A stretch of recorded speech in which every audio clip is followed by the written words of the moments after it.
ನಾನು ನೋಡಿ ಬೇಳೂರು ಯಾವಾಗಲೂ ನೇರವಾಗಿ ಹೇಳೋನೆ, ನಾವು ಮುಲಾಜ್ ನೋಡೋದಲ್ಲ.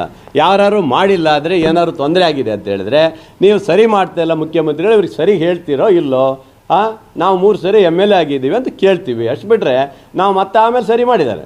ಇವತ್ತು ಇನ್ನೂ ನಾನು ಮುಖ್ಯಮಂತ್ರಿಗಳು ಹೇಳೋದು ಅಂದರೆ ಕರೆಕ್ಟ್, ಇವಾಗ ಮತ್ತೊಂದು ಸರಿ ಕರೆದು ಈ ಥರ ಮಾತಾಡೋರು ಯಾರಿದ್ದಾರೆ ಅವ್ರು ಕಡಿವಾಣ ಹಾಕೋದು ಒಳ್ಳೆಯದು. ಈ BR ಪಾಟೀಲ್ರದ್ದು ಬಿಡಿ, ಅವರು ಹಿಂದೆ ಇದೇ ಥರ ಮಾಡಿದರು, ಈಗಲೂ ಒಂದು ಬುಟ್ಟಿ ಹಿಡ್ಕೊಂಡಿದ್ದಾರೆ, ಹಾವು ಇದೆಯೋ ಅಥವಾ ಖಾಲಿ ಇದೆಯೋ ಗೊತ್ತಿಲ್ಲ, ಒಟ್ಟು ಹೇಳ್ಕೊಂಡು ಬಂದಿದ್ದಾರೆ, 3-4 ದಿವಸದಿಂದ ಹೇಳ್ಕೊಂಡು ಬಂದಿದ್ದಾರೆ.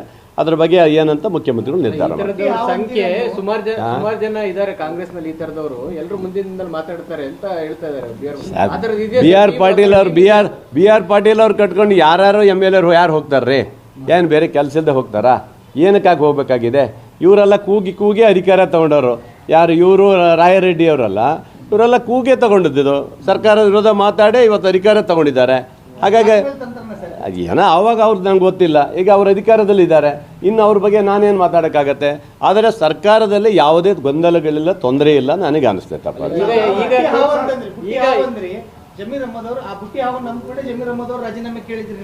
ನಾನು ಯಾಕೆ ಕೇಳಿದೆ ಅಂತ ನಿಮ್ಗೆ ಅರ್ಥ ಆಗ್ಬೇಕು. ನಿಮಗೆ ಈ ಥರ ನಮ್ಮ ಪಕ್ಷದ ಶಾಸಕರು ಅಪಾದನೆ ಮಾಡ್ತಾ ಇರ್ತಾರೆ ಸಂದರ್ಭದಲ್ಲಿ ಜಮೀರ್ ಅಹಮದ್ ಅವರು ಒಳ್ಳೆ ವ್ಯಕ್ತಿಗಳಿದ್ದಾರೆ, ಅವರಿಗೇನು ದುಡ್ಡಿನ ಕೊರತೆ ಇಲ್ಲ, ಯಾವುದೂ ಏನು ಇರಲಿಲ್ಲ. ಆದರೆ ನಮ್ಮ ಕೆಲಸ ಎಲ್ಲ ಚೆನ್ನಾಗೇ ಮಾಡಿಕೊಟ್ಟಿದ್ದಾರೆ, ನನ್ನ ಸ್ನೇಹಿತರು ಅವ್ರು ಏನಿಲ್ಲ. ನಾನು ಅವ್ರು ಒಳ್ಳೇದಕ್ಕಾಗಿ ಹೇಳಿದೆ, ಈ ಥರ ಅಪಾದನೆ ಬಂದಾಗ ಎಂತಕ್ಕೆ ಒಂದ್ಸರಿ ರಾಜೀನಾಮೆ ಕೊಟ್ಬಿಟ್ಟು ಮರ್ರೆ ಆಮೇಲೆ ಕ್ಲೀನ್ ಚಿಟ್ ಹಾಕಿ ಬಂದುಬಿಡಿ ಅಂತ. ಅವ್ರು ಅಪರಾಧಿ ಅಲ್ಲ, ಈಗ ಅವ್ರು ಯಾರೋ ಹೇಳಿಕೆ ಕೊಟ್ಟ ತಕ್ಷಣ ಅಪರಾಧಿ ಅಲ್ಲ. ಈಗ BJPಯಲ್ಲಿ ನೋಡಿ ದಿನನಿತ್ಯ ಇವತ್ತು ವಿಜೇಂದ್ರನ ಮೇಲೆ ಅವ್ರ ಪಕ್ಷದವರೇ ದಾಳಿ ಮಾಡ್ತಾ ಇದ್ದಾರೆ. ಇಷ್ಟು ಕೋಟಿ ಮಾಡಿದ್ದಾನೆ, ಅಷ್ಟು ಮಾಡಿದ್ದಾನೆ, ಅವ್ರ ಅಪ್ಪ ಹಂಗೆ ಮಾಡಿದ್ದಾನೆ, ಹಿಂಗೆ ಮಾಡಿದ್ದಾನೆ ಅಂತ ಹೇಳಿ ಸಿಕ್ಕಾಬಿಟ್ಟೆ ಮಾತಾಡ್ತಾರೆ. ಅದಕ್ಕಿಂತ ಏನು ದೊಡ್ಡದಲ್ಲ. ಈ ಥರ ಒಂದು ಸಣ್ಣ ಪುಟ್ಟ ಘಟನೆಗಳು ನಡೀತಾವೋ, ಅದಕ್ಕೆ ಮುಖ್ಯಮಂತ್ರಿಗಳು ಕಡಿವಾಣ ಹಾಕಬೇಕು ಅನ್ನೋದು ನಾನು ಹೇಳ್ತೀನಿ. ಇವತ್ತು ಶಾಸಕರು ಸರಿ ಇಲ್ವಾ, ಸಚಿವರು ಸರಿ ಇಲ್ವಾ ಸರ್? ಸಚಿವರು ಸರಿ ಇರ್ತಾರೆ, ಶಾಸಕರು ಕೆಲವರು ಅಸಮಾಧಾನ ಇದ್ದೇ ಇರ್ತಾರೆ. ಈಗ ಎಲ್ಲ 5 ಬೆರಳು ಒಂದೇ ಥರ ಇರ್ಲಿಕ್ಕೆ ಸಾಧ್ಯ ಇಲ್ಲ. ಕೆಲವರು ಕೋಪ ಗೀಪ ಇರುತ್ತೆ, ಕೆಲವರು ತಾಳ್ಮೆಯಿಂದ ಮಾತಾಡೋರು ಇರ್ತಾರೆ, ಎರಡೂ ಇರ್ತಾವೆ. ಈಗ ನಾವೆಲ್ಲ ಸೀನಿಯರ್ ಶಾಸಕರಿದ್ದೀವಿ, ನಮಗೆ ಯಾವುದೇ ಅನುದಾನ ಕೊರತೆ ಇಲ್ಲ. ನನ್ನ ಎಲ್ಲ ಮಂತ್ರಿಗಳು ನನ್ನ ಸ್ನೇಹಿತರು ಇರುತ್ತೆ, ಹಿರಿಯರು ಸ್ನೇಹಿತರಾಗಿರ್ತಾರೆ. ಈ ಎಲ್ಲದರಿಂದ ನಮಗೇನು ಸಮಸ್ಯೆ ಇಲ್ಲ, ರಾಜ್ಯ ಸರ್ಕಾರಕ್ಕೂ ಸಮಸ್ಯೆ ಇಲ್ಲ. ಮುಖ್ಯಮಂತ್ರಿಗಳು ಸರಿ ಮಾತಾಡ್ಸಲ್ಲ, ಉಪಮುಖ್ಯಮಂತ್ರಿಗಳು ಮಾತಾಡ್ಸಲ್ಲ ಅಂತ ಹೇಳ್ತಾರೆ, ನನಗೇನು ಅನಿಸಿಲ್ಲಪ್ಪ. ಪಾಪ ನಮ್ಮ ಮುಖ್ಯಮಂತ್ರಿಗಳು ಹಿಂದೆ 5 ವರ್ಷ ಹಿಂದೆ ಚೆನ್ನಾಗಿ ಮಾಡಿಸ್ತಿದ್ರು, ಮಾತಾಡ್ತಿದ್ರು, ಈಗೇನು ಅಷ್ಟೊಂದಿಲ್ಲ ಅಂತ ಹಿರಿಯರು ಹೇಳ್ಯಾರಂತ. ಆವಾಗ ನಾವೇನು ಇರಲಿಲ್ಲ. ಈಗ ಅಂತೂ ನಮಗೆ ಹೆಗಲ ಮೇಲೆ ಕೈ ಹಾಕಿ ಏನಪ್ಪ ಗೋಪಾಲು ಚೆನ್ನಾಗಿದೆಯೇನೋ ಎಂತ ಆಗಬೇಕು ಕೇಳಿ ಸೈನ್ ಮಾಡ್ತಾರಪ್ಪ. ಆ ಥರ ಏನೂ ಇಲ್ಲ.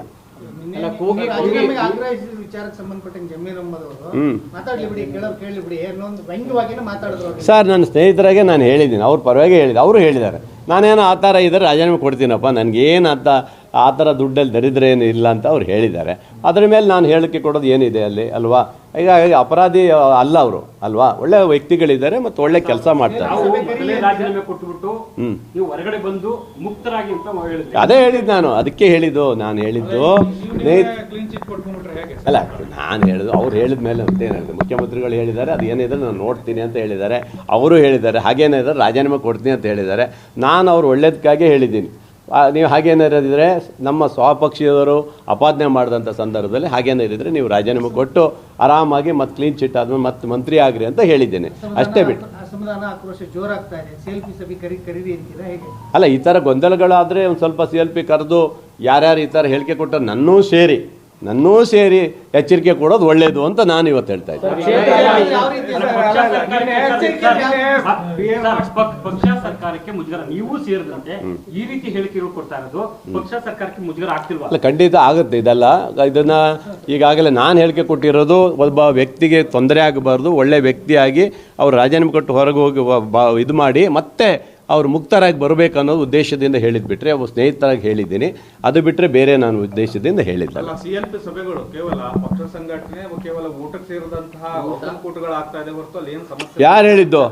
ನಾವೇ ಇದ್ದೀವಲ್ಲ, ನಾವೇ ಮಾತಾಡಿದ್ದೀವಿ. ನಾವೇ ನಮಗೇನಾದರೂ ಕೆಲಸ ಆಗಿಲ್ಲ ಅಂದರೆ ನೇರವಾಗಿ CLPಯಲ್ಲಿ ಕೇಳಿದ್ದೀವಿ, ಬೇರೆಯವರು ಕೇಳಿದ್ದಾರೆ. ಅದರಲ್ಲಿ ಯಾವುದಾದ್ರು ಮಂತ್ರಿಗಳು ಸರಿ ಕೆಲಸ ಮಾಡಿಲ್ಲ ಅವ್ರ ಬಗ್ಗೆನೂ ಕೇಳಿದ್ದಾರೆ. ನಮಗೆ ಹಕ್ಕುಗಳನ್ನು ಕೊಡಿ ಅಂತಲೂ ಕೇಳ್ತಾರೆ, ನಮಗೆ ಅನುದಾನನೂ ಜಾಸ್ತಿ ಕೊಡು ಅಂತ ಕೇಳ್ತಾರೆ. ಎಲ್ಲದೂ ಕೇಳಕ್ಕೆ ಮುಕ್ತವಾಗಿ ಹಕ್ಕಿದೆಯಲ್ಲ, ಯಾರು ಬಾಯಿ ಬಿಡಲ್ಲ ಅಂತ ಹೇಳಿದ್ದು? ಯಾವುದೂ ಇಲ್ಲ, ಎಲ್ಲರೂ ಬಾಯಿ ಬಿಟ್ಟಿದ್ದಾರೆ. ರಚನೆ ಆದ 2ನೇ ಶಾಸಕಾಂಗ ಪಕ್ಷ ಸಭೆಯಿಂದಲೂ ಇದೇನೇ ಕೇಳ್ತಾ ಇದ್ದೀರಾ? ಈಗ ನೋಡಿ ಶಾಸಕ ನಮಗೆ ಬೇರೆ ಎಲ್ಲಿ ಸಿಗುತ್ತೆ ಹೇಳಿ? ಶಾಸಕಾಂಗ ಸಭೆಯಲ್ಲಿ ಹೋದರೆ ಒಂದು ಮುಕ್ತವಾಗಿ ಏನಾರು ಇದ್ರೆ ನಾವು ಕೇಳಕ್ಕೆ ಹಕ್ಕಿದೆ. ಮುಖ್ಯಮಂತ್ರಿಗಳು ಆಯ್ತು ಬಿಡ್ರೋ, ಕೊಡ್ತೀನ್ರೋ, ಏನು ಬೇಕು ಹೇಳ್ರೋ, ನಿಮಗೆ ತಲೆ ಕೆಡ್ಸ್ಕೊಬೇಡ್ರೋ ಅಂತಾರೆ. ಅಷ್ಟು ಯಾರು ಹೇಳಿ ತುಪ್ಪ ಸುರಿದಿದೆ ಅಂತ? 2 ವರ್ಷದಿಂದಲೂ ನಾವು ಕೇಳಿದ್ದೆಲ್ಲವನ್ನೂ ಮಾಡಿಕೊಟ್ಟಿದ್ದಾರೆ. ಇವತ್ತು ನಮ್ಮ ಕ್ಷೇತ್ರದಲ್ಲಿ ಅಭಿವೃದ್ಧಿ ಆಗಿದೆ, ಬೇರೆ ಕ್ಷೇತ್ರದ ನನಗೆ ಗೊತ್ತಿಲ್ಲ. ಈ ಕ್ಷೇತ್ರ ಇಡೀ ನಮ್ಮ ರಾಜ್ಯ ಸರ್ಕಾರ ಗಟ್ಟಿಯಾಗಿ ಇವತ್ತು ನಮಗೆ ಕೆಲಸ ಮಾಡಿಕೊಡ್ತಾ ಇದ್ದಾರೆ. ಇನ್ನೂ 3 ವರ್ಷ ಇದೆ. 3 ವರ್ಷದಲ್ಲಿ ಇಡೀ ತಾಲೂಕಿನ ಅಭಿವೃದ್ಧಿ ಮಾಡಲಿಕ್ಕೆ ಅವಕಾಶ ಇದೆ, ಮಾಡಿಕೊಡ್ತೀವಿ. ಬೇರೆ ಶಾಸಕರಿಗೆ ಯಾಕೆ ಸಿಗ್ತಲ್ಲ ಅಂತ ಸರ್? ಸಿಗತ್ತಾರೆ, ಯಾರಿಗೆ ಒಬ್ರಿಗೆ ಸಿಕ್ಕಿಲ್ಲ ಅಂತ ಯಾರು ಹೇಳೋದು ತಪ್ಪಾಗುತ್ತೆ. ಎಲ್ಲ ನೋಡಿ, ಡಿ.ಕೆ. ಶಿವಕುಮಾರ್, ಡಿ.ಕೆ. ಸುರೇಶ್ ಅವರ ಆಶೀರ್ವಾದ ಇದ್ದು ಹಂಗಾಗಿ ನಮ್ಗೆ ಹೆಚ್ಚು ಅನುದಾನ ಸಿಗ್ತಾ ಇದೆ ಅಂತ. ಎಲ್ಲರೂ ಕೂಡ ನಮ್ಮ ಡಿ.ಕೆ. ಶಿವಕುಮಾರ್ ಬಣಕ್ ಬನ್ನಿ ಅಂತ ಆಹ್ವಾನ ಕೊಡ್ತಾ ಇದ್ದಾರೆ. ಅವರು ಏನು ನೋಡಿ, ಆ ಥರ ಏನು ಹೇಳಿಕೆ ಅಲ್ಲ. ಅವರು ತುಂಬ ಡಿ.ಕೆ. ಅವ್ರ ಹತ್ರ ಇರೋದ್ರಿಂದ ಡಿ.ಕೆ. ಸಾಹೇಬರು ಸಿದ್ದರಾಮಯ್ಯ ಹತ್ರ ಹೋಗಿ ಒಂಚೂರು ಕೊಡಿಸಿರ್ಬೋದೇನು ಅವರಿಗೆ, ಅಷ್ಟು ಬಿಟ್ಟರೆ ಈಗ ನಾವು ಸಿದ್ದರಾಮಯ್ಯ ಸಾಹೇಬ್ರ ಹತ್ರನೇ ಹೋಗೋದು. ಸಾರ್ ನಮಗೆ ಕೊಡಿ ಅಂತ ಕೇಳ್ತಾರೆ, ಪಾಪ ಕೊಟ್ಟಿದ್ದಾರೆ, ಇಲ್ಲ ಅಂತಿಲ್ಲ. ಯಾವುದೇ ಮಂತ್ರಿಗಳು ನಮ್ಗೆ ಯಾವುದೇ ಕೊರತೆ ಮಾಡಿಲ್ಲ ರೀ, ಕೊರತೆ ಯಾವುದೂ ಇಲ್ಲ. ಇವತ್ತು ಈ ಥರ ಕೊರತೆ ಆಗಿದೆ ಅಂತ ಹೇಳೋದು ಶುದ್ಧ ಸುಳ್ಳು. ಸರ್ಕಾರದಲ್ಲಿ ಕೊರತೆ ಇಲ್ಲ. ಅಧಿಕಾರಿಗಳು ಕ್ಷೇತ್ರದಲ್ಲಿ ಅಧಿಕಾರಿಗಳು ಮಾತು ಕೇಳ್ತಾ ಇಲ್ಲ, ಶಾಸಕರು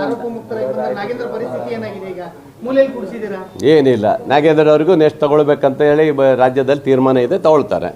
ಈಗ ಕೂಗಿ ಅಧಿಕಾರ ಪಡಿತಾ ಇದಾರೆ ಅಂತ ಒಂದು ಮಾತು ಹೇಳಿದ್ರು. ಈಗ ಕೂಗ್ತಾ ಇರೋದು ಮತ್ತೆ ಯಾವ ಉದ್ದೇಶಕ್ಕೆ ಸರ್? ಗೊತ್ತಿಲ್ಲ, ಅವ್ರನ್ನೇ ಕೇಳ್ಬೇಕು. ಈಗ ಏನು ಕೂಗಿ ಕೊಟ್ಟಿದ್ದಾರೆ ಅವರಿಗೆ? ನಾನು ಯಾವುದು ಕೂಗಿದ್ದಲ್ಲ. ನಾನು ಒಬ್ಬ ಸ್ನೇಹಿತನಿಗೋಸ್ಕರ ನಾನು ನಿಜ ಸ್ಥಿತಿಯನ್ನು ಹೇಳಿದ್ದೀನಿ, ಅಷ್ಟು ಬಿಟ್ಟರೆ ನಾ ಬೇರೆ ಯಾವುದು ಅನುದಾನ ಕೊರತೆ, ಇನ್ನೊಂದು ಕೊರತೆ ಅಥವಾ ಅಸಮಾಧಾನ ಯಾವುದೂ ನಾನು ಹೇಳಿಲ್ಲ. ಬೇಳೂರು ಯಾವಾಗಲೂ ನೇರವಾಗಿ ಹೇಳೋನು, ನೇರವಾಗಿ ನಾನು ಮಾತಾಡ್ತೀನಿ. ನಾನು ಯಾವುದಕ್ಕೂ ಕಮ್ಮಿ ಮಾಡ್ಕೊಳ್ಳೋದಲ್ಲ. ಗ್ಯಾರಂಟಿ ನ್ಯೂಸ್, ಸುದ್ದಿ ಖಚಿತ, ನ್ಯಾಯ ನಿಶ್ಚಿತ.